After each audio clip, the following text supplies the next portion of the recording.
सबको नमस्ते, सबको प्रणाम और thank you for joining me. हमने कल 17th चैप्टर शुरू किया था और 17th चैप्टर के हमने पहले 4 श्लोक पढ़े थे। 17th चैप्टर पूरी तरह से पहले 6 श्लोक श्रद्धा के ऊपर बात करते हैं, उसके बाद सब्जेक्ट मैटर चेंज हो जाता है। लेकिन हमने कल श्रद्धा पर ही बात की थी और मैंने श्रद्धा पर ही कंसर्न्ड एक वेद मंत्र आपको ऋग्वेद का पढ़ के सुनाया था। उसी को मैं थोड़ा आगे बढ़ाता हूँ और उसी पे बात करते हैं, फिर अपने मेन टॉपिक पर आ जाएंगे। एक और मंत्र है, ये कहता है श्रदिति सत्यमेवाहुर धारणम धोयचे धोच्यते बुद्धै यया ही धार्यते सत्यम वृत्या श्रद्धेति सा स्मृता। इसका मतलब यह है कि श्रत श्रत कहते हैं सत्य को, और धा का मतलब होता है धारण।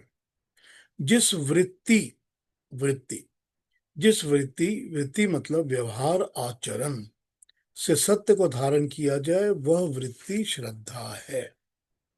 अब यहाँ पर हम वृत्ति जो होती है वो इंसान की अंदर की इंटेंशन एटीट्यूड होती है, जो उसके अंदर का अपना गुण है, उसके अंदर ही जो चलता है, जो उसकी अपनी इनहेरेंट नेचर है, क्योंकि हर मनुष्य की, हर प्राणी की इनहेरेंट नेचर अलग अलग होती है। तो उसी को यहाँ पर वृत्ति कहते हैं। तो जब वृत्ति के अंदर से सत्य को धारण किया जाए, ठीक है, अंदर से ही सत्य को धारण किया जाए, तो वो वृत्ति होती है, जो वो श्रद्धा होती है, वो वृत्ति श्रद्धा की होती है। ठीक।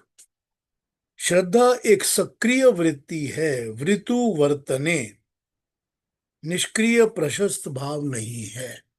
मतलब है कि ये एक एक्टिव इनहेरेंट नेचर है, सक्रिय, एक्टिवेशन में रहती है, एक्शन करती है, एक्टिवेट रहती है।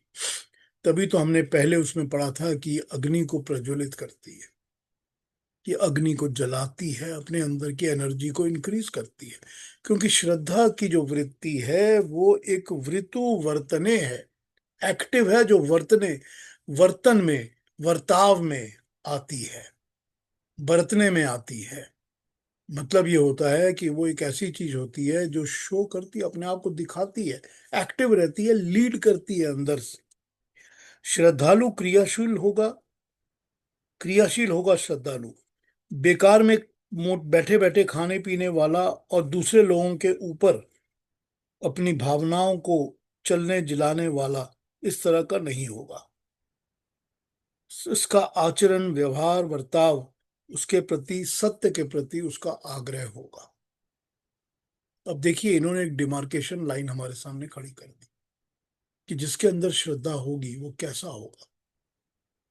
ये हमारे अंदर अगर श्रद्धा है तो क्या हमारे अंदर ये गुण, ये क्वालिटीज हैं कि हमारे आचरण, हमारे अपना जिस चीज को हम जिंदगी में फॉलो करते हैं, हम जिस पर अपना अपने आप को चलाते हैं, और व्यवहार जो हम दूसरे लोगों के साथ करते हैं, हर एक के साथ जो हम इंटरेक्शन और डीलिंग करते हैं, और बर्ताव, वर्ताव होता है जब हम डीलिंग के साथ साथ एक्चुअल एक्शंस में भी इस चीज को लेकर आते हैं, वर्तते भी हैं इसको। तब उन सब चीजों में जब हमारा सत्य की तरफ इंक्लिनेशन होती है, तब इसका मतलब है कि अंदर श्रद्धा है। कितनी सिंपली इस चीज को हमने डिफाइन कर लिया अपने इस मंत्र के साथ। अपने अंदर, अपने एक्शन, अपने इंटरेक्शंस, अपनी सोच, अपने बारे में सोच के देख लीजिए कि आचरण, व्यवहार और वर्तना, इन तीनों में हमारे पास, अपने पास सत्य का आग्रह, हमेशा सत्य को ढूंढना, उसके रास्ते पे चलना, उसको फॉलो करना, ये रहता है या नहीं रहता। रहता है तो मेरे अंदर श्रद्धा है, नहीं रहता तो मेरे अंदर श्रद्धा नहीं है। कल तीसरे श्लोक में भगवान कृष्ण ने कहा था कि मनुष्य के अंतःकरण के निर्माण और भावनाओं के अनुसार उसकी श्रद्धा होती है। जिसकी जैसी श्रद्धा होती है वो मनुष्य वैसा ही होता है। कि जो उसका अपना अंतःकरण है, उसकी अपनी आत्मा, अपना मन, अपनी बुद्धि, अपना चित्त, जो भी उसके अंदर है, उसके अंदर के निर्माण और भावनाओं के अनुसार उसकी श्रद्धा होती है। इसी से श्रद्धा तैयार होती है, बनती है। उसका जो अपना इनहेरेंट नेचर होता है, और जिसकी जैसी श्रद्धा होती है आदमी वैसा ही होता है। जिसकी जैसी श्रद्धा हो जाएगी अंदर से कि मुझको तो अ, ये ऐसे लोगों को ही पसंद करता हूं, तो वो आदमी वैसा ही हो जाता है। वो मनुष्य वैसा ही होता है।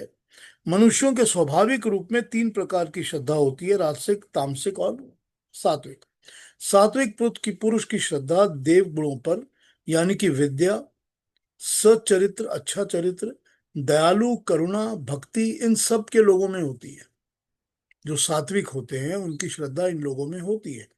जो राजसिक होते हैं वो यक्ष राक्षस गुणों पर, नाच गान, चालाकी, धड़ेबाजी, चंठई, चुनाव चक्र में चतुर्य, इन सब चीजों में उनकी श्रद्धा होती है। और जो तामसिक लोग होते हैं उनकी श्रद्धा भूत प्रेत, कब्र, मजार, इन सब चीजों पे लगी हुई होती है।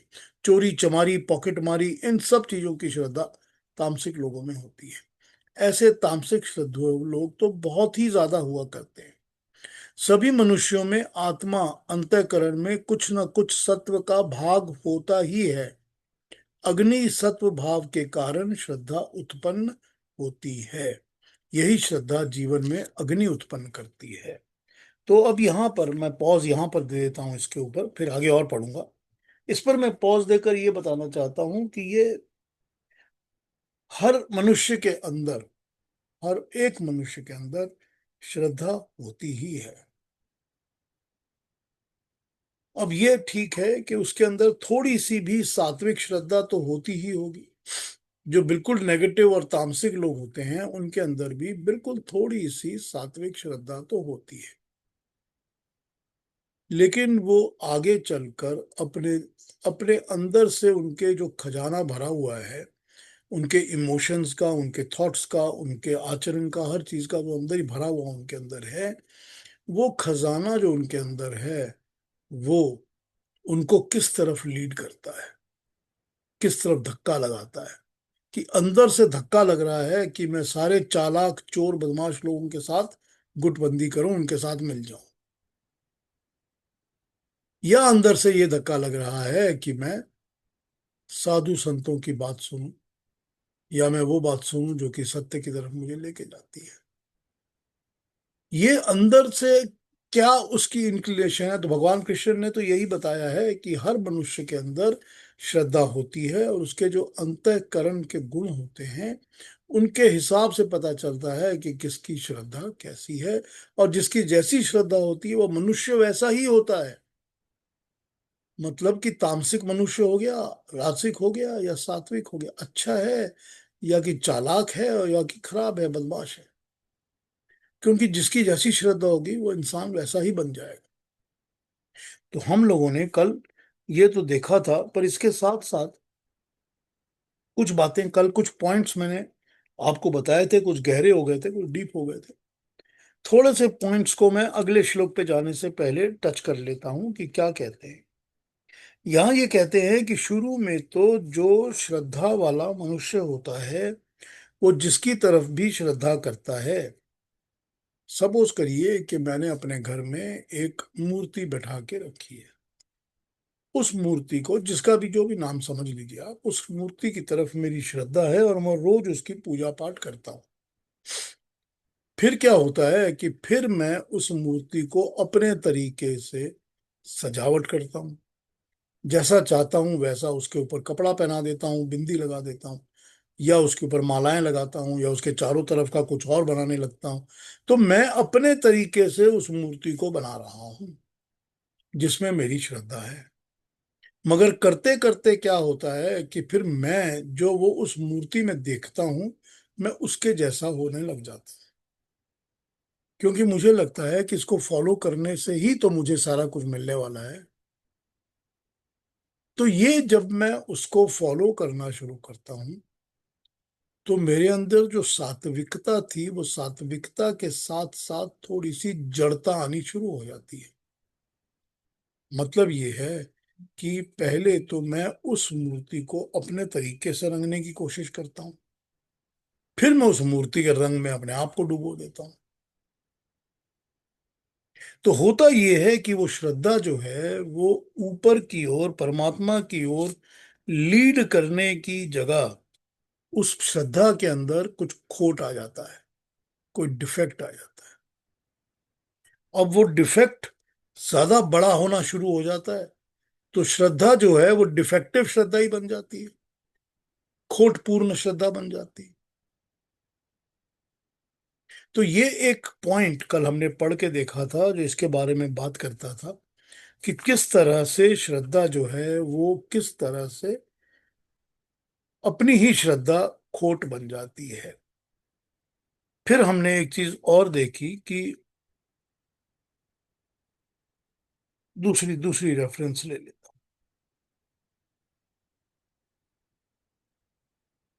कि जो राजसिक राक्षसी श्रद्धा करते हैं वे राक्षसों की पूजा भी करते हैं, और बड़े बड़े ओहदे भी मिल जाते हैं उनको, बहुत बड़ी बड़ी पोजीशंस भी उनकी होती है, धनवान भी होते हैं, बहुत सारे भोगों के स्वामी होते हैं, लालची भी होते हैं, लोभी भी होते हैं, और उनके पास बहुत सारा बड़ा ग्रुप इकट्ठा हो जाता है। तो इस चीज को देखिए कि आप कितनी प्रैक्टिकल बात है ये, कितनी ज्यादा प्रैक्टिकल बात है। लेकिन ये जो भी इस तरह के लोग हैं, जो भी आपको कहते हैं कि मेरी ही सुनो और किसी की मत सुनो, वो सब कंट्रोल करना चाहते हैं, और वो राज करना चाहते हैं, या आप सबको अपने अंडर रखना चाहते हैं। तो इस तरह के लोग राजसिक प्रवृत्ति के लोग हैं, या उनको इन्होंने राक्षसी कहा है या यक्ष कहा है। तो ये लोग जो होते हैं, ये लोग कभी भी राजसिक से ऊपर उठ के सात्विक की तरफ नहीं जाते। हाँ, ये जरूर है कि ये तामसिक की तरफ जरूर चले जाते हैं। तो ये तामसिक कैसे हो जाते हैं, तो हमारी आंखों के सामने एग्जाम्पल्स हैं सारे, कि अपना कंट्रोल और अपनी पोजीशन और अपने आप को बनाए रखने के लिए ये फिर जुल्म करते हैं, अत्याचार करते हैं, लोगों के ऊपर लड़ाइयां लगवाते हैं, वॉर करते हैं, लोगों को मरवाते हैं, सब कुछ करते हैं, क्योंकि इनको अपना कंट्रोल बना के रखना है। तो अब जब ये सब कुछ होता है तो हमको ये समझ में आ जाता है कि राजसिक श्रद्धा वाले की मूवमेंट जो है वो तामसिक की तरफ हमेशा नेचुरली हो जाती है। फिर वही पुरानी बात जो हमने पिछले चैप्टर में कही थी, कि वहां पर राजसिक वाले को अगर सात्विक की तरफ आना है तो अपने अंदर ही उसको युद्ध करना पड़ता है, अपने ही अंदर उसको एक लड़ाई लगानी पड़ती है, वॉर लगाना पड़ता है, कि मैं इससे छूट कर कैसे ऊपर उठ सकता हूँ। और फिर इसमें कोई शक नहीं है, अपने अंदर तो करना ही पड़ता है, और फिर आसपास के दुनिया जहान के लोग भी अपने दुश्मन हो जाते हैं। ये ये एकदम स्ट्रेट फैक्ट है जो हम गीता से पढ़ते आ रहे हैं, कि गीता हमको यही सिखा रही है कि जब राजसिक प्रवृत्ति वाला राजसिक में चलता रहता है तो वो अल्टीमेटली तामसिक में जाके सेटल हो जाता है। लेकिन अगर उसको सात्विक की तरफ चलना है तो उसको अपने अंदर एक बहुत बड़ा युद्ध करना पड़ता है, अपने अंतःकरण से लड़ाई करनी पड़ती है, अपने आप से लड़ाई करनी पड़ती है, अपनी आदतों से, हैबिट से, अपने अहंकार से लड़ाई करनी पड़ती है। तब ही वो जाके सात्विक की तरफ चलता है। और जब वो सात्विक की तरफ चलता है तो उसके भी आसपास के लोग तो सारे राक्षस ही थे ना, राजसिक। वो सब रिवोल्ट करते हैं, वो सब उसके अगेंस्ट एक्ट करते हैं, वो सब उसको तंग करते हैं, खींचते हैं वापस नीचे। तो ये चीज तो हम बड़ी स्ट्रेट फॉरवर्ड तरीके से इस बात को हम समझ सकते हैं कि ये जो मनुष्य है ये कैसा मनुष्य है, कि ये राजसिक मनुष्य है, सात्विक है, या तामसिक मनुष्य है। ये हमारे अंदर कौन सी भावनाएं हैं जो कि राजसिक भावनाएं हैं, या तामसिक हैं, या सात्विक हैं। क्या हम अपने कहीं हम ठीक है, मैं और आप तो कोई ऐसा है नहीं कि बहुत बड़ी गवर्नमेंट चला रहे हैं या पोजीशन में बैठे हैं या सरकारें चला रहे हैं, लेकिन क्या हम अपनी ही फैमिली में इस कोशिश में लगे रहते हैं कि मेरा ही कंट्रोल रहे हर चीज के ऊपर। ये मेरा अपना फिefdom हो गया ना, छोटा सा, कि मेरी फैमिली में 8 जन है, 6 जन है, 5 जन है, मैं इनके ऊपर हमेशा कंट्रोल करता हूँ। मेरी सुने बिना तो कोई कोई काम कर ही नहीं सकता। हो गया ना वही बात, हो गई वही राक्षसी प्रवृत्ति, वही राजसिक टेंडेंसी। और फिर उसको पूरा करने के लिए तो मैं सब कुछ करूंगा, चालाकियां करूंगा, गलत बात बोलूंगा, झूठ बात बोलूंगा, ताकि मेरा कंट्रोल बना रहे। और उसमें से जब सात्विक की तरफ उठना होगा, तब तो मुझे ये लगेगा कि अब मुझे संन्यास ले लेना चाहिए, क्योंकि कोई सुनने वाला ही नहीं रहा अब मेरी बात। तो ये अपने अंदर की लड़ाई हमको समझनी पड़ेगी।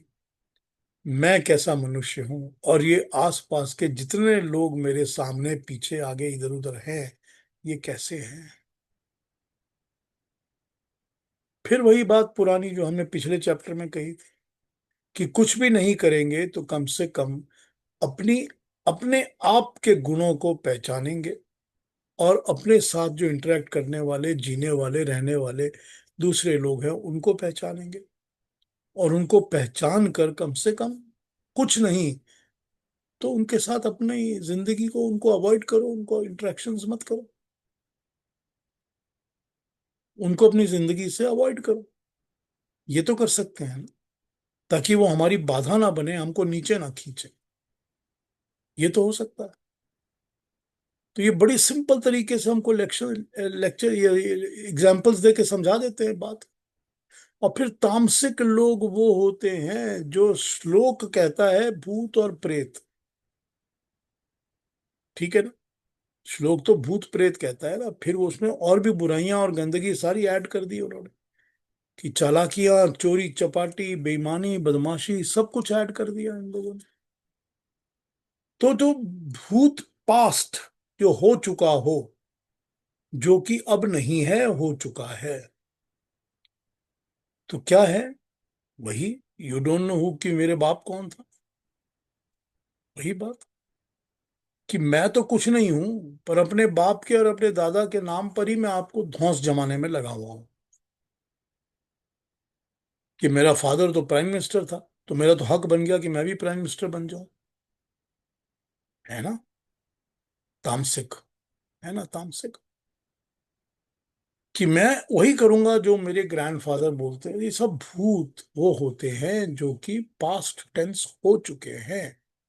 उनकी ग्लोरी के ऊपर, उनकी बातों के, उनके नाम के ऊपर अपनी जिंदगी को चलाना, उनके भरोसे में रहना, मैंने कुछ नहीं किया, मेरी कोई अचीवमेंट नहीं है, सिवाय इसके कि मैं उसके यहाँ पैदा हुआ हूं।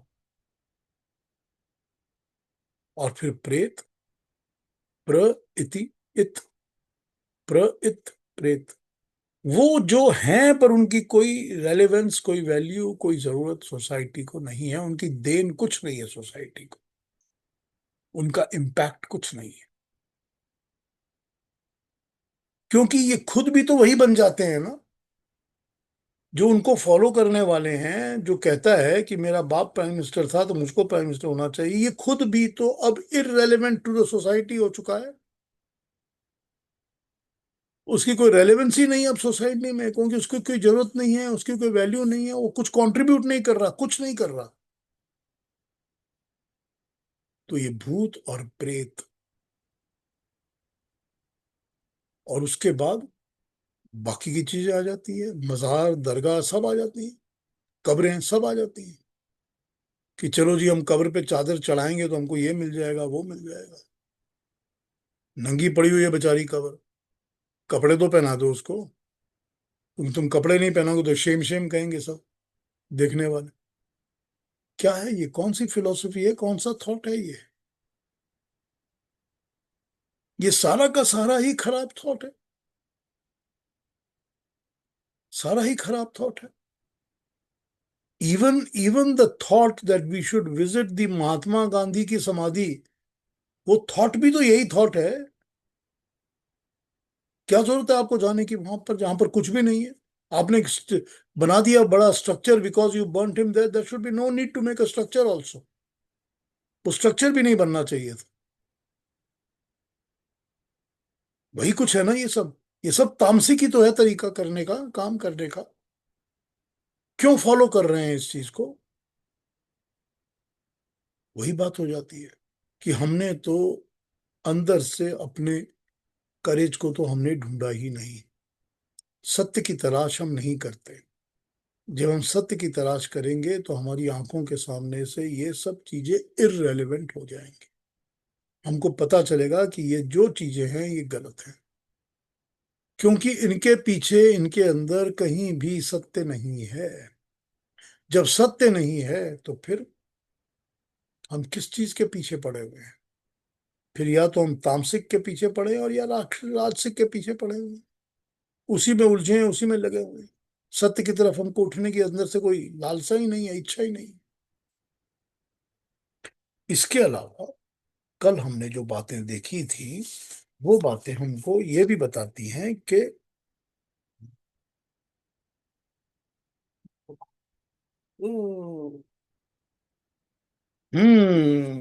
अब आती है थोड़ी सी ज्यादा कॉम्प्लिकेटेड बात। कॉम्प्लिकेटेड बात ये आती है कि जो अपने अंदर है, जब भगवान कृष्ण ने ये कह दिया कि मनुष्य के अंतःकरण में श्रद्धा होती है, और जो जिसमें जैसी श्रद्धा होती है वो मनुष्य वैसा ही होता है। अब अंतःकरण के अंदर मन भी है, बुद्धि भी है, मान लेते हैं चित्त भी है, चलिए। ये सब चीजें तो प्रकृति की बनाई हुई चीजें हैं, जड़ वस्तुएं हैं। स्थूल प्रकृति, सूक्ष्म प्रकृति, उनसे हमने बोरो की हुई है कि मुझको तो शरीर धारण करना है। मुझको मतलब आत्मा को। तो जिस आत्मा को शरीर धारण करना है उसके लिए उसको हाथ पांव भी चाहिए, पेट और छाती भी चाहिए, सर भी चाहिए, और उसके साथ साथ अंदर काम करने के लिए मन और बुद्धि भी चाहिए। तो ये सब कुछ तो हम लोगों ने प्रकृति से बोरो कर लिया। लेकिन उसके अंदर काम करने वाला एक्टिव मैन जो कि उसको ओन करता है और उसमें काम कर रहा है, वो तो सिर्फ जीवात्मा ही है ना। तो ये जीवात्मा ही है तो जो अपने ज्ञान को, जो उसने ज्ञान अर्जन किया है, जो उसको ज्ञान मिला है, जो भी ज्ञान मिला है उसको, उस ज्ञान को उसने एक बॉडी से छोड़ने के बाद दूसरी बॉडी में उसी ज्ञान को साथ लेकर आ गया। क्योंकि ज्ञान की छाप तो आत्मा पे पड़ती है। जो आदतें बन जाती हैं, जो हैबिट्स और नेचर बन जाती है, वो सब आत्मा के ऊपर अपना छाप छोड़ती है। उसी को तो हम वृत्ति कहते हैं ना। उसी को तो इतनी देर से हम वृत्तियां बता रहे हैं ना। इनहेरेंट क्वालिटीज है ना वही। तो ये जो आत्मा के ऊपर पड़ा हुआ छाप है, जो ज्ञान है, उसी को लेकर तो वो दोबारा नई बॉडी में आता है। और जिस बॉडी में आता है उस बॉडी में उसके ज्ञान के हिसाब से, उसके ज्ञान के अनुरूप, उसी के ज्ञान की इंस्ट्रक्शन से उसका मन और बुद्धि काम करना शुरू करता है। ठीक। क्योंकि मन बुद्धि भी तो नेचर से बोरोड जड़ पदार्थ है ना। अगर जड़ पदार्थ है तो उसके अंदर कोई चैतन्य नहीं है, अपनी कॉन्शियसनेस, अवेयरनेस नहीं है। वो मिट्टी की तरह है कि आप उसका आप घड़ा बना रहे हो या उसका आप बड़ा लंबा सा एक स्टैच्यू बना रहे हो, उसको नहीं फर्क पड़ता। उसका वही बनेगा जो आप उसका बनाना चाहते हो। तो मन और बुद्धि भी तो प्राकृतिक वस्तुएं हैं। काम करने वाला तो जीवात्मा ही है। तो ज्ञान तो जीवात्मा को ही होता है। उसी ज्ञान से वो मन और बुद्धि को चला रहा होता है। तो जब ये समझ में आ गया तो ये भी समझ में आ गया कि अब वो मन और बुद्धि को यूज करके बाहर के दूसरे ज्ञान को भी तो अपने अंदर और लाएगा ना। नया ज्ञान जो भी उसको पाना है वो मन बुद्धि ही तो उसको हेल्प करेंगे ना। उसका मन कहेगा कि पिछले जन्म में भी तुम फलानी चीजों को फॉलो करते थे, तुम्हारी आत्मा यही मांग रही है, तो मैं चलो तुम्हारा मन बताता है इसी को करो अभी। पहले भी तुम नशीले थे, नशेबाज थे, तो इस जन्म में भी देखो ये रही दारू की दुकान, 16 साल से ही शुरू हो जाओ। ठीक। और बुद्धि ने उसको बता दिया एनालाइज करके कि यहां से पैसे मिलेंगे, इतने की मिलेगी, इतने लगाओ, इतना पियो, ये करो। तो मन और बुद्धि तो उस आत्मा के हिसाब से ही चलेंगे। अब जब आत्मा के अंदर ये आएगा कि मुझको तो सत्य की तलाश है, तब उसका मन और बुद्धि भी सत्य की तलाश में काम करेंगे। तब उसको मन कहेगा कि भाई ये सामने फिल्म चल रही है टीवी पर, उसको बंद कर दे और बंद करके उसकी जगह तू कोई अच्छे प्रवचन को, गीता के ज्ञान को सुन ले। मन भी वही कहेगा, क्योंकि आत्मा के अंदर वो चीज जागेगी। जब आत्मा के अंदर सत्य की तरफ श्रद्धा जागेगी तो मन और बुद्धि भी वही करेंगे। फिर बुद्धि उसका उपाय ढूंढेगी। ये बड़ी सिंपल सी बात है। तो अब ये जब समझ में आ रहा है हमको, और ये बात हमको पता चल गई है कि जो एक्टिव एक्टिव पार्ट है वो आत्मा ही है, जीवात्मा ही है, क्योंकि वही चेतन है, वही कॉन्शियस है। बाकी सब कुछ जड़ है। बाकी सारा शरीर, मन, बुद्धि सब जड़ है, सब प्रकृति से बोरोड है, सब मट्टी है। तो जब ये पता चल गया तो ये समझ में आ गया कि ज्ञान जो मिलेगा, जो सत्य का ज्ञान मिलेगा, वो भी आत्मा को ही मिलेगा। जिस तरह से गलत ज्ञान भी तो आत्मा में ही बैठा था ना, जो मन और बुद्धि को ड्राइव कर रहा था, उसी तरह से जो सत्य का ज्ञान होगा वो भी आत्मा को ही मिलेगा। और जब आत्मा को सत्य और अच्छी चीजों का ज्ञान, सात्विकता का ज्ञान मिलेगा, तो उसकी पराकाष्ठा, उसकी एक एंड में ये होगी कि मुझे अब मन और बुद्धि की भी जरूरत नहीं है। फिर वो मन और बुद्धि के बंधन में भी नहीं पड़ेगा, क्योंकि बंधनों से मुक्त होना ही तो मोक्ष है, मुक्ति है ना। सारे बंधनों से ही तो छूटना है ना। तो कौन से बंधन से? सबसे पहले तो हम यही सोचते हैं कि मोक्ष क्या होता है। मुझको अभी 3-4 हफ्ते पहले किसी ने फोन किया था कि सो एंड सो बोल रहा हूँ, पता नहीं कहाँ से फोन किया था, मिसिसागा से, पता नहीं कहाँ से, कि मैं ये बोल रहा हूँ, मुझे समझा दीजिए कि मोक्ष क्या होता है। तो मैंने उसको बताया कि मोक्ष का मतलब होता है जन्म मरण के बंधन से छूट जाना। तो बोलता है बड़ी अजीब बात बोल रहे हैं आप, हमको छूटने की जरूरत ही नहीं होती, हम तो बड़े मजे में। तो जब मजे में हो और छूटने की कोई जरूरत नहीं है, तो तुम्हारा तो यही मोक्ष है। फिर मोक्ष की तलाश क्यों कर रहे हो? फिर कौन सा मोक्ष सुनना चाहते हो? फिर मोक्ष कौन सा सुनना चाहते हो? फिर मैं मोक्ष को रीडिफाइन कर देता हूं कि आपके पास 10 मकान है तो 50 और हो जाने चाहिए। 6 गाड़ियां हैं तो और भी 12 गाड़ियां मिल जानी चाहिए आपको, तब तो बड़ा मोक्ष हो गया जी हमको। तो फिर कौन से मोक्ष की तलाश कर रहे हो? जब ये बेसिक ही समझ में नहीं आएगा तो अज्ञान और अज्ञान ही रहेगा। तो फिर वो सत्य की तरफ तो वो आत्मा जाने को तैयार ही नहीं है। तो यहां पर बंधन से मुक्त होना ही तो मोक्ष है।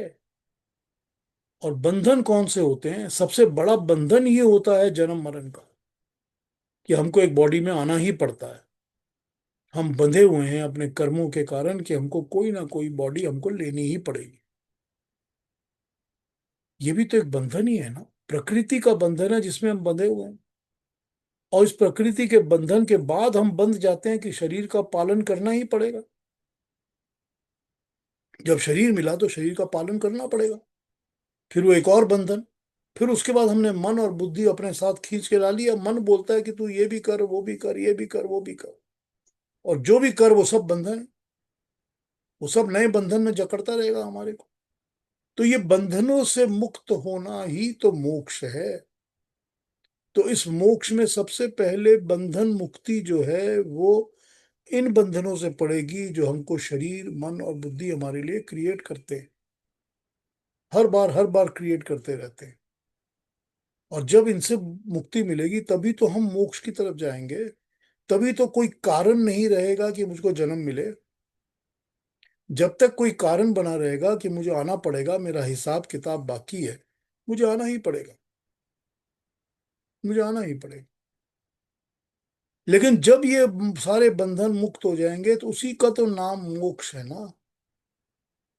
तो जब मोक्ष की तरफ हम बंधन मुक्ति करेंगे, तो बंधन को मुक्त करते समय ये मन और बुद्धि भी बंधन ही है,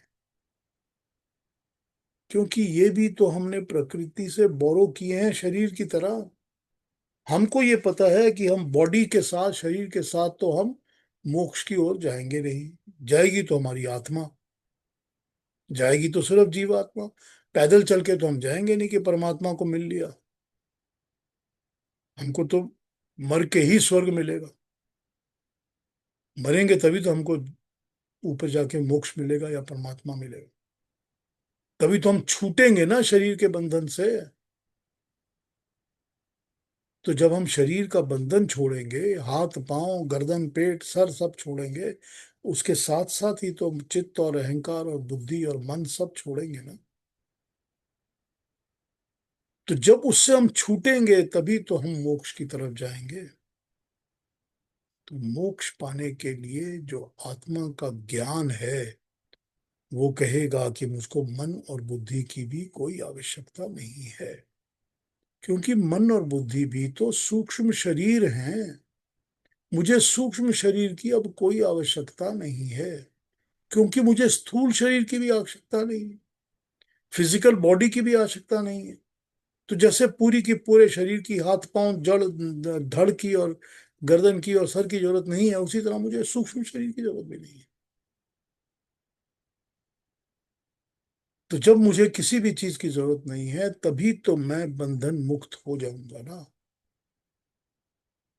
अब इसकी एक स्टेज और इन्होंने बताई है। इन्होंने बताया है कि वो लोग जो कि बहुत ही सत्य की तरफ चलने वाले होते हैं, जिनकी आत्मा में ज्ञान बैठ जाता है, जिनको पता चल जाता है कि मुझे कैसे मुक्ति पानी है, मुझे कैसे मोक्ष मिलना है, वो जीते जी, क्योंकि वो फिर मरते नहीं, उनके पास कुछ आयु बची हुई होगी, तो फिर वो जीते जी ही अपनी मन और बुद्धि के बंधन से निकल आते हैं। अब इस चीज को एक बार सोचिए डीपली। हम में से कौन सोच सकता है कि मैं मन और बुद्धि के बंधन से ऊपर उठ चुका हूं? कि मेरा मन जो कहेगा या मेरी बुद्धि जो कहेगी, it doesn't make difference to me. I don't need to listen to them. मेरी बुद्धि मुझको बता रही है, ये देख तेरे पास क्या क्या कमाल की चीजें, आज तू यहाँ जाएगा, कल ये जाएगा, वो वाली गाड़ी चलाएगा, यहाँ पर जाके ये कपड़े पहनेगा। ये सब चीजें बुद्धि बता रही है, मन बता रहे हैं। क्या मैं इन सब चीजों से छूट सकता हूँ? जीते जी मैं इन चीजों को छोड़ सकता हूँ। तभी तो छोड़ने की प्रैक्टिस होगी, तभी तो बंधनों को काटने की प्रैक्टिस होगी। तभी तो अगला जन्म भी लेना पड़ेगा, तो पता चल जाएगा कि पिछले जन्म में मुझे ये ज्ञान हो चुका था कि मुझे इन चीजों की जरूरत नहीं है। तब जीवित रहते हुए भी, बॉडी रहते हुए भी इन बंधनों से मुक्ति मिल जाएगी। अब आप अपनी जिंदगी में प्रैक्टिस करना शुरू कर दीजिए। ठीक है, मन तो अच्छी तरफ भी जाता है ना, मन बुद्धि भी अच्छी तरफ भी जाती है, सात्विक भी होती है, सब कुछ होता है। पर इस चीज को प्रैक्टिस करिए कि कहीं पर बाध्यता बांधने की कोशिश, फोर्स करने का, कि ये करना ही पड़ेगा। कहीं पर ये काम मन और बुद्धि कर रहे हैं क्या मेरे साथ? और वो कर रहे हैं जो शायद मेरी आत्मा ने सत्य की तरह नहीं माना होगा। कि मेरे अंदर जो सत्य बैठा है, जो मैं ज्ञान प्राप्त कर रहा हूं, जो मुझे पता चल रहा है कि यही सत्य है, उस सत्य को नहीं मानकर मेरा मन और मेरी बुद्धि क्या मेरे को किसी और तरफ लेके जा रहे हैं? ले जा रहे, सॉफ्ट सॉफ्ट मूवमेंट होती है। अच्छा कोई बात नहीं, जरा ट्राई करके देखो थोड़ा सा। इसमें कोई बुराई नहीं है, आप एक सिप लेके देखिए, ये तो अंगूर का रस है, इसमें कोई प्रॉब्लम नहीं है ना। एक सिप लेके देखिए, कुछ नहीं होता। बड़ा सॉफ्ट अप्रोच होता है उस ट्राई की तरफ, अपने मन और बुद्धि का भी। लेकिन क्या मैं उस चीज को रेजिस्ट कर सकता हूँ अपने अंदर से? अपने मन और बुद्धि से मैं रेजिस्ट कर सकता हूँ क्या? नहीं कर सकता। जब मैं उसको भी सीख जाऊंगा कि मुझे अपने भी मन और बुद्धि की कोई आवश्यकता नहीं है, मेरी आत्मा ही ज्ञानवान है, और मैं आत्मा के बल पर ही सत्य के ऊपर खड़ा हूं और खड़ा हूं। तो होगी मोक्ष की तैयारी। अब वही बात अगर हम योग दर्शन में पढ़ते हैं और हम योग दर्शन में देखते हैं कि जहां पर लिखा हुआ है कि अ, संप्रज्ञात और असंप्रज्ञात समाधि, जो फाइनल चैप्टर्स हैं योग दर्शन के, जिसमें बिल्कुल समाधि को क्लियरली डिफाइन किया गया है, समझाया गया है, वहां पर यही बोलते हैं कि पहले तो जो समाधि के अंदर योगी पुरुष बैठता है, उसको यही समझ में आता है, यही लगता है कि एक सामने मेरे परमात्मा हैं जिनको मैं ध्यान में ला रहा हूं, और एक मैं हूं जो बैठा हूं उनका ध्यान कर रहा हूं। दो एंटिटीज रहती हैं। वो दो एंटिटीज आत्मा और परमात्मा होती हैं, जो कि हर शरीर में एक आत्मा और परमात्मा होती है। तो उसी तरह से वो दो एंटिटीज होती हैं, उसकी समाधि में उसको ये आभास होता है। लेकिन इसके अगले स्टेप में वो समाधि वो होती है जिसमें कि अपना आभास या अपने आत्मा का होना वो भी समाप्त हो जाता है, वो भी नहीं रहता, कि केवल परमात्मा ही है और परमात्मा ही अकेला है और कुछ नहीं है। जब वो लेवल होता है तो होती है कंप्लीट या पूर्ण प्रॉपर समाधि।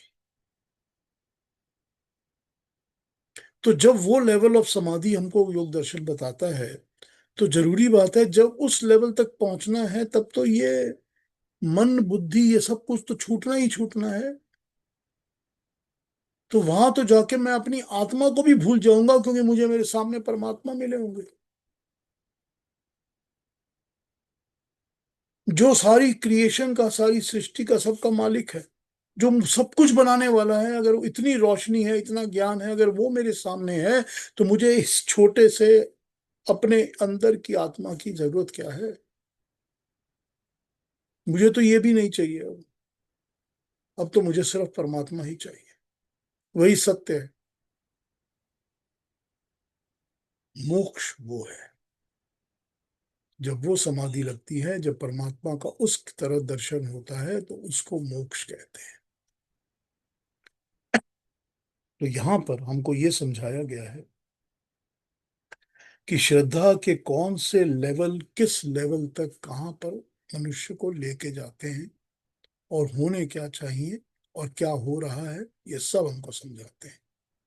कि जो आत्मा का ज्ञान है, जो आत्मा की प्रकृति है, जो आत्मा अंदर से कर रहा है, वो मनुष्य शो करता है कि उसकी श्रद्धा कैसी है, और जैसी श्रद्धा है वैसा ही वो मनुष्य है। और फिर बड़े सिंपल तरीके से, जैसा कि भगवान कृष्ण हमेशा ही करते आए हैं, हर चैप्टर में वो करते हैं, कि हमको वो ऊपर उठने की सीढ़ी, स्टेप लैडर भी दे देते हैं, कि ये है तरीका, ऐसे समझो और समझकर अपने आप को इस तरह ढालो, चेंज करो, आगे बढ़ो। मोक्ष कैसे मिलेगा, ये भी बता देते हैं। ये तो वो कहते नहीं कि तुमको यहाँ नहीं रहना चाहिए, वहां नहीं रहना चाहिए, कि तुम राजसिक हो तो तुमको राजसिक नहीं रहना चाहिए, बहुत बड़ी बात है, ऐसा तो करते नहीं वो। क्योंकि उनको ये तो पता है कि द फ्रीडम ऑफ एक्शन का चॉइस तो मनुष्य के ऊपर है, कि वो क्या करेगा, क्या कर्म नहीं करेगा, ये तो उसकी अपनी इंडिपेंडेंट चॉइस है मनुष्य की। इसको मैं इन्फ्लुएंस नहीं कर सकता, मैं इन्फ्लुएंस उसके अंदर बैठी ज्ञान की तरफ कर सकता हूं, ताकि अंदर से ही ड्राइव हो, अंदर से ही ये बात उठे कि मुझको, अंतःकरण से ही, कि मुझको सत्य की तरफ चलना है। ये इंस्पिरेशन, प्रेरणा भगवान कृष्ण दे सकते हैं, और वही वो कर रहे हैं कॉन्स्टेंटली।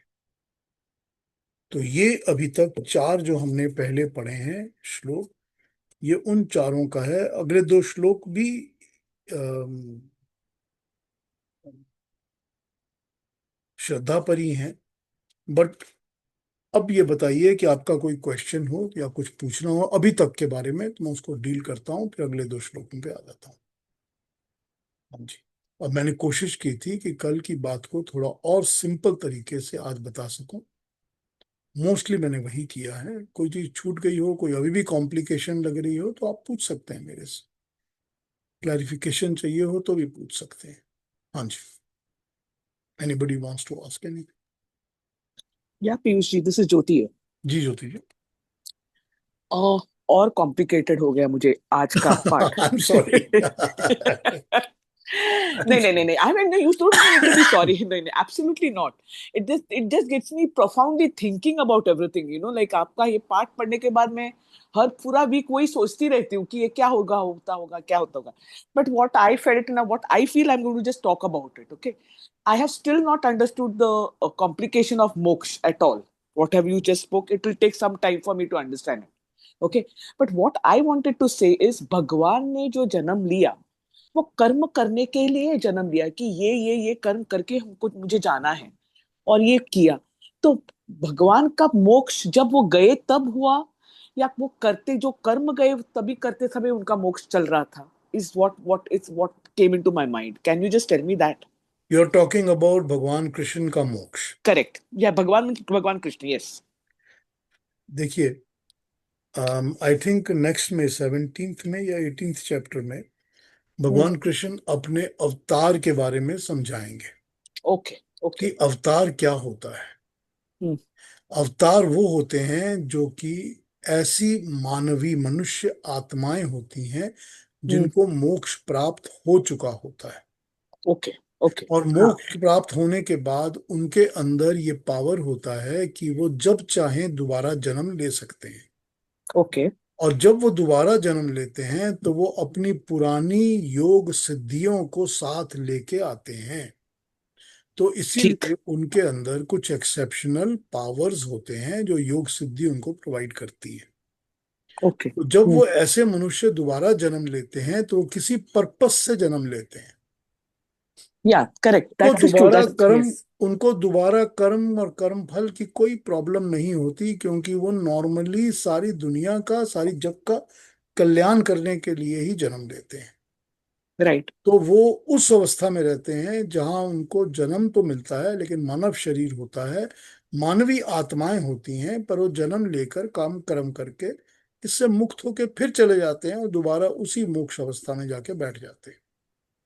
फिर उनको जब भी उनकी अपनी इच्छा होगी वो जन्म ले सकते हैं, ओके। जब उनके पास कोई पर्पस होगा और जैसा वो चाहेंगे वैसा जन्म लेंगे।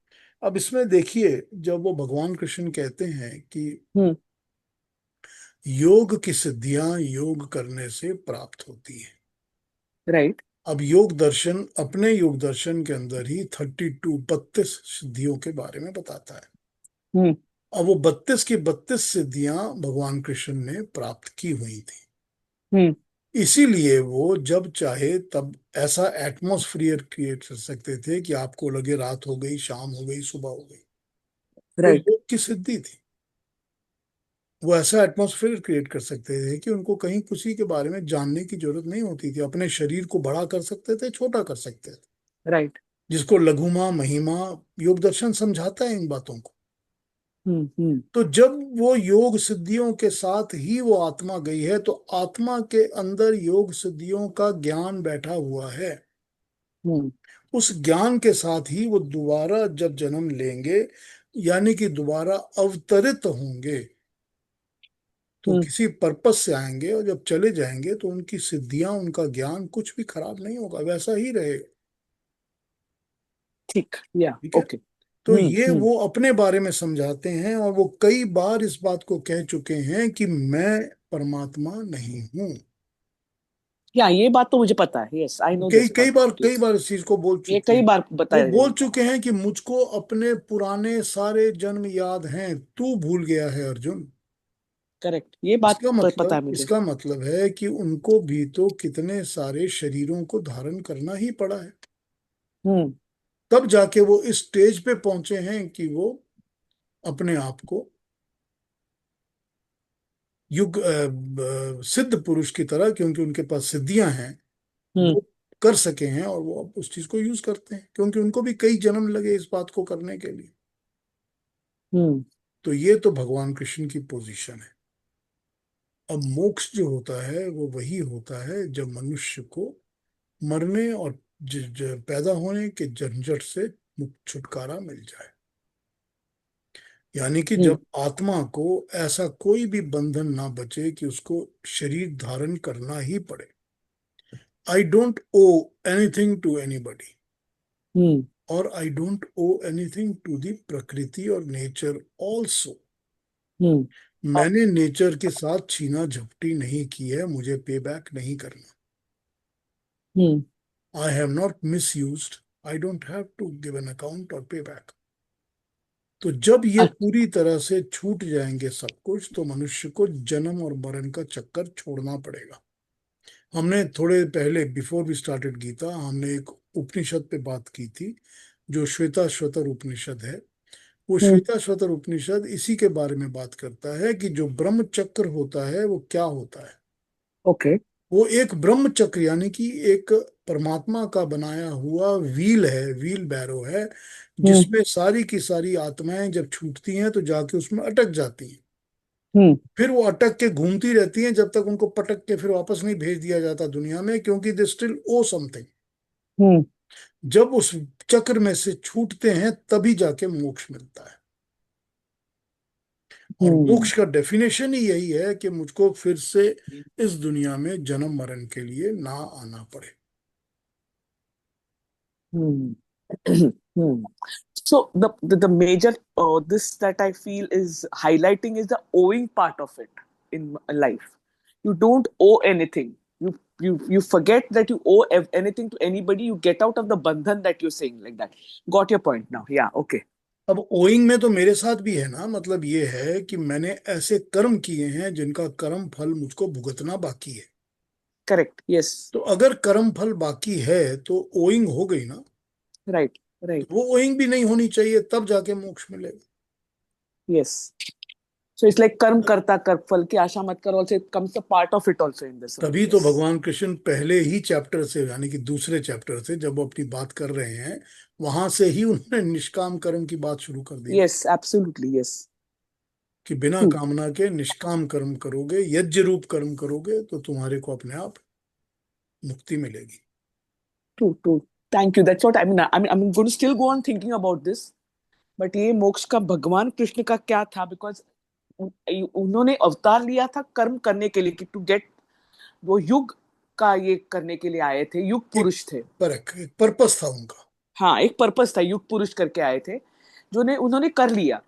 तो दैट्स व्हाट आई मीन। उनका मोक्ष कैसे? तो then you told me just now, ये I got the point now.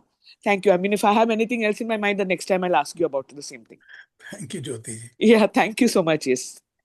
कोई और पूछेंगे कुछ?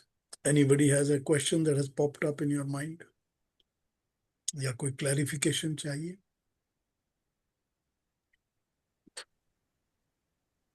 बहुत अच्छा रहा पीयूष जी आज का।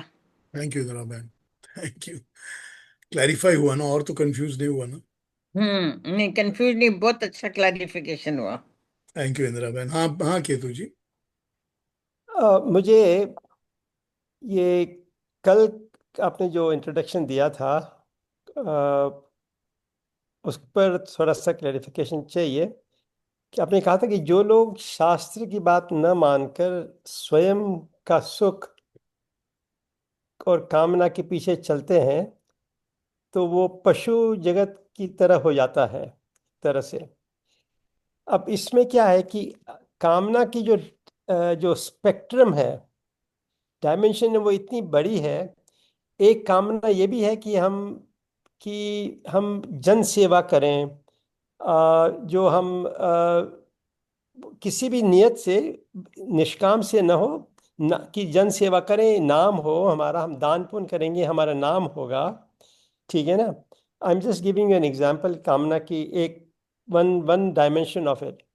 तो ये फिर पशु जगत की से कैसे मिल जाता है? बिकॉज पशु जगत में तो ये नहीं होता, अनलेस पशु जगत का भी स्पेक्ट्रम बहुत बड़ा है जिसमें ये फिलअप हो जाता है।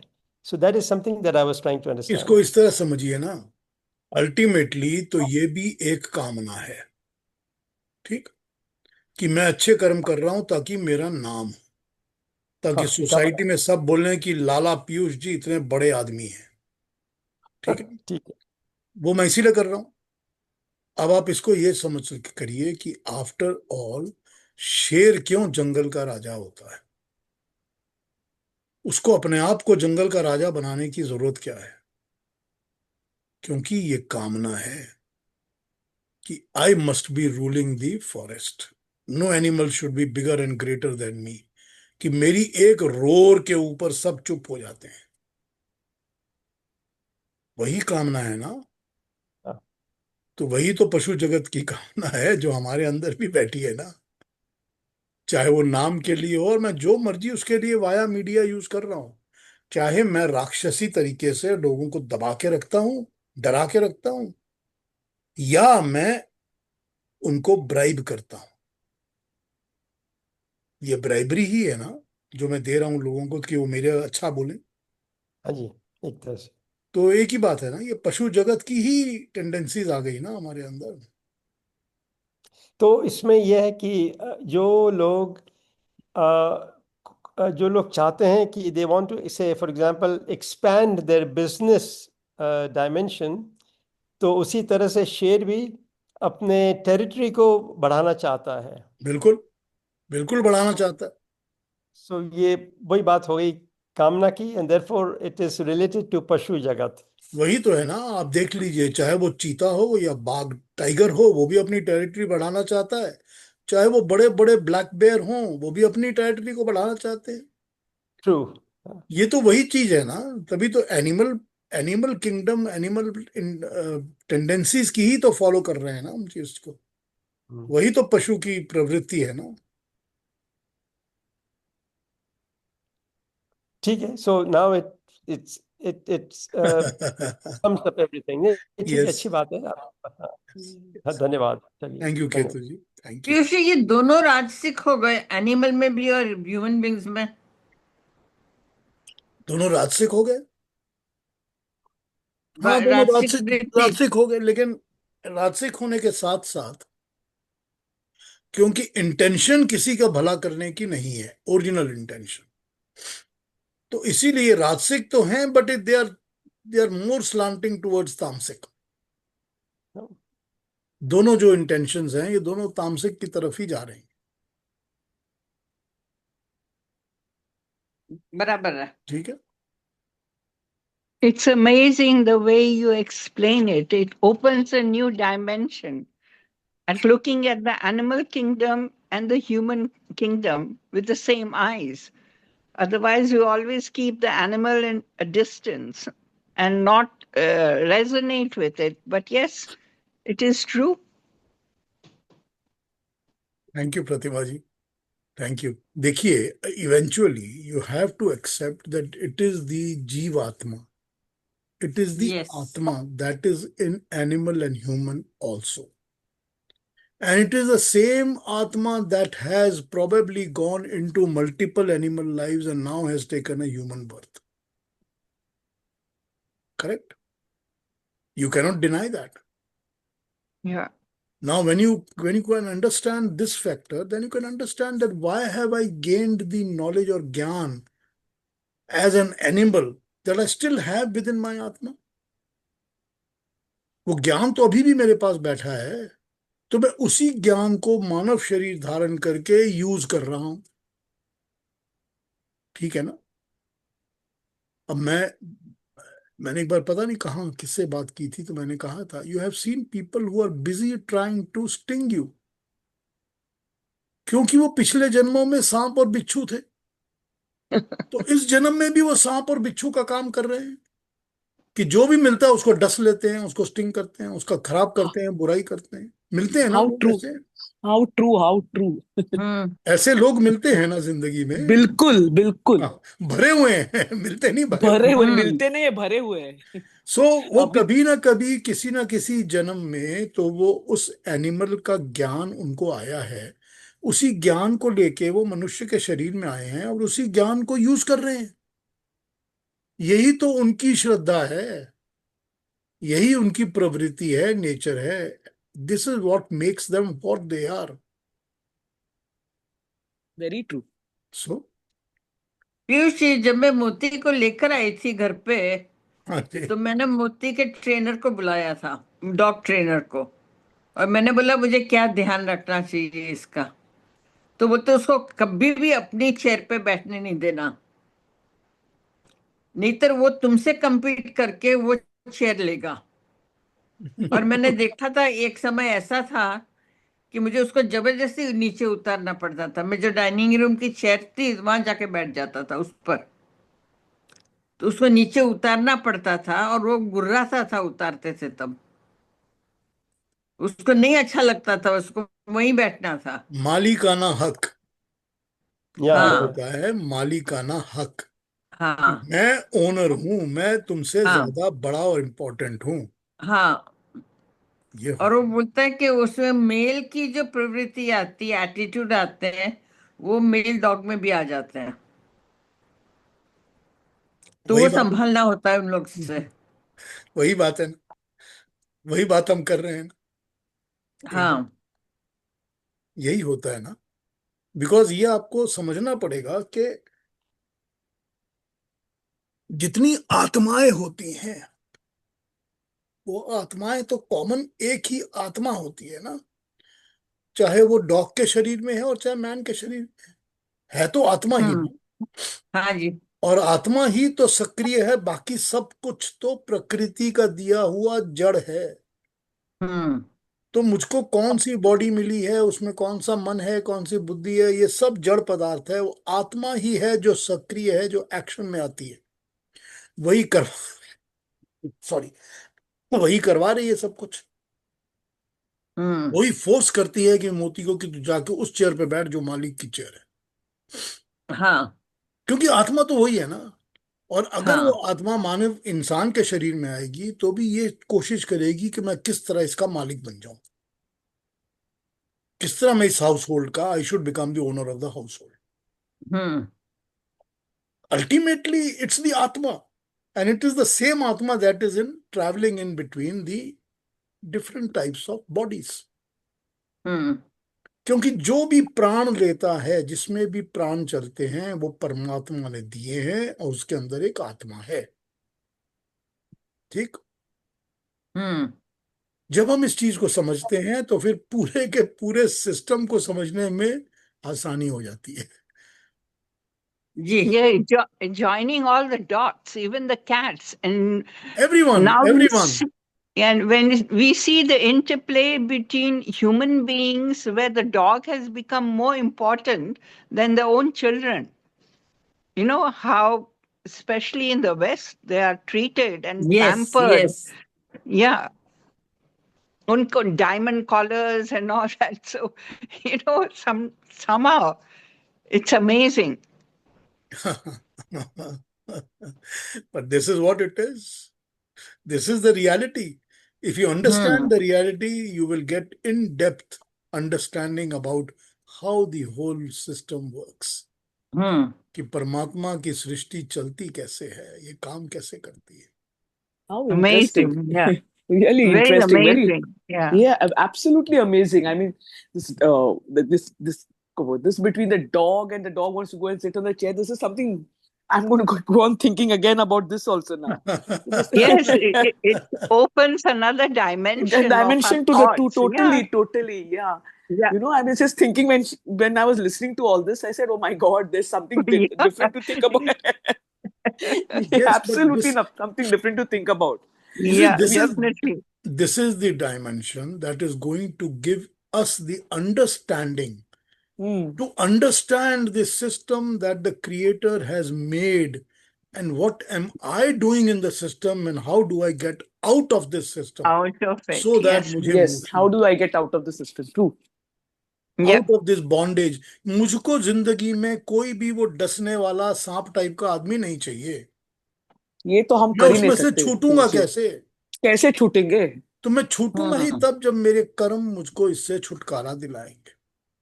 बहुत डिफिकल्ट है पीयूष जी। बहुत इस डिफिकल्ट है, वो तो बोलते ही हैं कि it's very difficult. It's very difficult. But then somewhere or the other, you have to take steps and you have to start walking towards it so that you can get out of Yeah, it. you try to do it, but Piyush ji एक सांप को आप you try to avoid. There's another 15 that are there waiting to तभी तो वो बार sting bar you. हमारे को he gives you the how to and also the what you should do to gain it and get it. Yeah, वो it step is by very step difficult. But हमको yes, बता we देते can हैं। take step by step. Yes. वो step by step बता देते हैं, ये करो, ये करो, ये करो, ये करो। हम्म। Yes. 1 2 3 डूज डोंट्स दोनों बता देते हैं। True. तो वो It's इतना very ज्यादा difficult. गाइडेंस के साथ हमको बता रहे हैं because he cares for us to come out of this nonsense. But I feel this Gita ज्ञान और ज्ञान जो बोलते हम लोग है ना, I mean, we have it needs to be spread around a lot. I mean, many people should do this, get into this to understand this whole system, the whole jo, whatever is this universe made up of, you know. It's so beautiful to understand such things Yes, that is happening yes. around you. It is so This needs to satisfying and beautiful. Yes, very. It needs to be spread around. I mean, many people should know. But like you said, those three people, Satvik. On a lighter note, on this also, I thought about Satvik, Rajasic, and Tamasic. So that Rajasic, the sick is coming to both of them. So they're actually sick people. देखिए That's what I दुनिया looked में, at it. this is why I say that every school in the world should have Gita in their courses. Yeah, absolutely true. Every I school in agree. the world. Agree. It has nothing to do with religion. No, Nothing to it do has with nothing to do religion. with religion. Absolutely no. Nothing. It has only to do with how the human beings must be. Correct. How do you understand the whole system? How will you understand what the world is? And what better knowledge you need to live in this world than to understand the world and to improve and change yourself. True. यही तो Absolutely. I चाहिए ना totally हर agree. Human being यही को. चाहिए. यही चाहिए. तभी तो मैं कहता हूँ कि हर स्कूल को पढ़ाना चाहिए गीता. हर स्कूल को Yes, पढ़ाना and चाहिए. also we realize when we are working on ourselves and people go away, we bring in the energy of guilt, thinking, instead of looking at it, it's blessing these type of people not around you. Society puts other thoughts in your mind. What Yeah, have you done I wrong? agree Yeah. with you. This happens more when it is your family member who doing it. Yes. Yeah.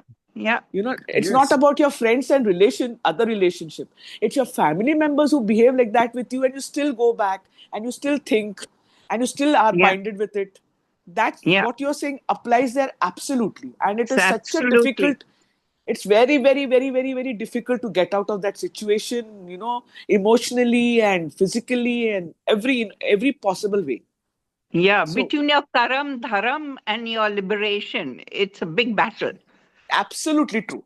Yes, I totally agree, because these people are the ones which you feel that were your family, called Yeah. in that system Yeah. as a family, and they are the ones who betray you or sting you or do things like that to you. Yeah. That's a situation you just can't, and that's what Bhagwan Krishna has done in Mahabharata also. No? It's their own family Yeah. members who were fighting out over there. Yeah. Yeah. So I mean, that's exactly, so that it all goes back to Gita only again. Yeah. So And yeah, I the agree with what. jealousy, देखिए even the mama being jealous, and it's you can see it in life. It happens.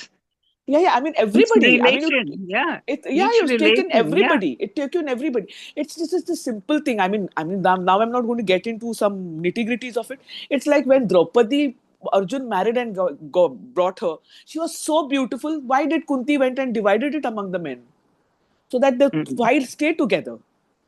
Mm. Which was not correct, actually, not on the part to do that to Arjun and Draupadi, but it had to be done at that point of time. So there are many ways of talking about it, but that's how Mahabharata is. Like somebody I read somewhere, if you have to recommend a book to somebody, which is the book you can recommend? I will always say it's be Mahabharata to understand the system of the world, the देखिए relationship देखिए and Jyoti ji, everything. Yeah. देखिए जब 12 साल के लिए पांडवों को हाँ. अज्ञातवास में वनवास में भेज दिया गया, Right. उसका सबसे पहला कॉज ये था कि आप दुर्योधन एंड कंपनी से दूर रहिए. क्योंकि if you stay in the family it is very difficult to fight things when you are staying inside and with the family. Yes, absolutely right. Yes. So when you are away, then only the influence can be cut off and you can Yes. develop yourself. This is very profound. Yes. ये अब यही तो सारा उसका हमको lesson मिलता है ना. तो हम लोग, मैं और आप जो हैं, ये हम तो ऐसा हो नहीं सकता कि फैमिली से बाहर आ जाएं या किसी और जगह जाके रहना शुरू कर दें. ये होता नहीं है. तो Correct. हमारे लिए ये है कि as a personality ourselves we can detach ourselves from inside with everything that is troublesome. I'm trying my best. I have वो those स्टेप type तो of हम ले issues. Yes. सकते हैं ना, वही तो भगवान समझा रहे हैं ना अपने आप को, that everything has to come from inside and I have to only work on myself. Yeah, मैं true. दूसरे किसी को चेंज नहीं कर सकता, Correct. अपने अंदर ही काम करना है जो भी काम करना है. Yes, Piyushi. Absolutely right. You have to work on yourself. You That's can't all. change the world. Yes. That is all I have to do. Watch my karam and watch my karam phal. That's all I have to do. Absolutely right. My thinking, my actions. बस. Yes, yes. हाँ जी, और कोई कुछ कहेंगे? एक बात मैं कहूंगी, जब मैं पहली बार फॉरेन असाइनमेंट में गई, हाँ जी, अकेली, हाँ, यहाँ जब थी तब फिर इंस्टीट्यूट के साथ लोगों के साथ जाती थी, शादी के बाद हस्बैंड के साथ थी, मैं अकेली, ऐसे अकेली अकेली. मैं 38 साल की थी तो, और पहली असाइनमेंट मेरे को इंटरनेशनल असाइनमेंट मिली, तब मैं गई. तब मुझे बहुत कुछ सीखना मिला वो अकेलापन से. मुझे कोई खाने के लिए नहीं बोलता था, खा लो, देरी हो गई, खा लो खा लो खा लो. अब बस अब सो जाओ सो जाओ सो जाओ, कोई नहीं बोलने वाला था. तो पहली बार मैंने अपने आप डिसीजंस लिए, और मैं सब उल्टा करती थी. मैंने कहा मुझे इस सब से छूटना है. मैं आती थी काम पर से 4 बजे, सो जाती थी, 9 बजे उठ के खाना खाती थी. हमारे यहाँ 9 बजे तो खाना तो हो ही नहीं सकता था, और 4 बजे सोना तो हो ही नहीं सकता था.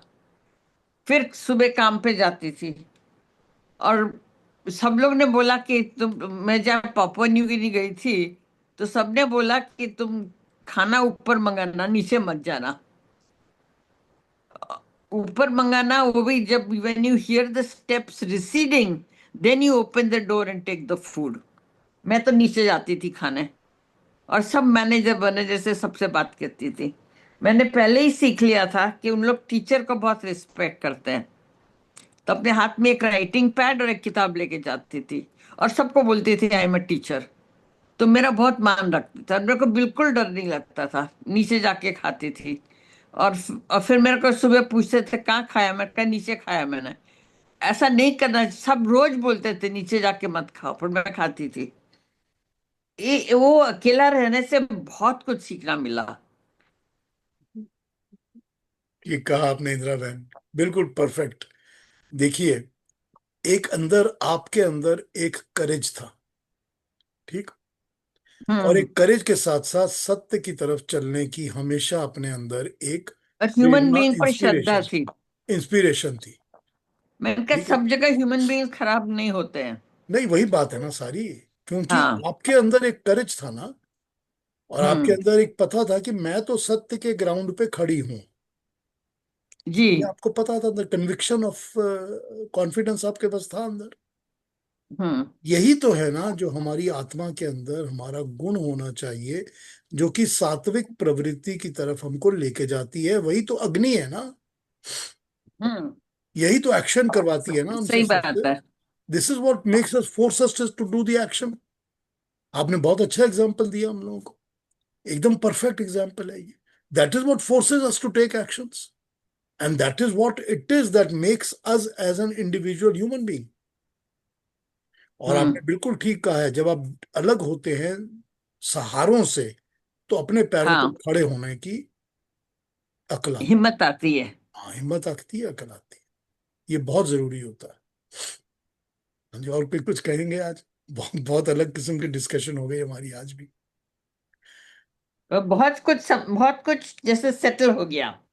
सब सब अलग अलग एलिमेंट्स से खटाखट खटखटाखट जुड़ गए और ठीक हो गए. ठीक है, लेगो की तरह बन गए सब, हाँ, एकदम एकदम एकदम. फॉर्म हो और गए. अच्छा अच्छा आकार निकला. ठीक है, थैंक यू, थैंक यू. हाँ जी, anybody else, any other Thank you so much. Comment? Yeah. Thank you Pratima ji, thank you. Thank you so much. Thank Yeah. you everyone. तो फिर अगले वीक मिलते हैं सैटरडे को. हाँ जी. Carry on. Yes. ठीक है, Yeah, तब तक thank अपना you. ख्याल Thank you, रखिए. everybody. Yeah. नमस्ते. Thank you. नमस्ते. धन्यवाद. Namaste.